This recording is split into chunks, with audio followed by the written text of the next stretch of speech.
I learned a lot, and I learned that it makes a difference. This was the diving board area. I was one of the guards, and they weren't allowed to. It was a 3-meter board, and if you fell off sideways, you landed on a dam, or darn cement over there.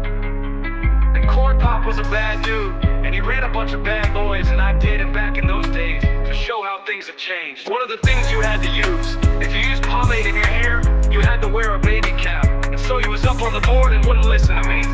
I said, "Hey, Esther, you, off the board or I'll come up and drag you off." Well, he came off and he said, "I'll meet you outside."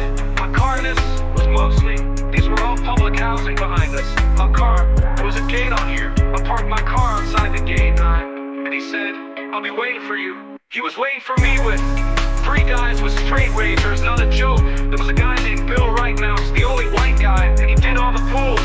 He was a mechanic, and I said, "What am I gonna do?"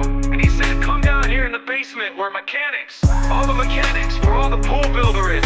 You know the chain, there used to be a chain that went across the deep end, and he cut off a 6-foot length of chain and folded it up.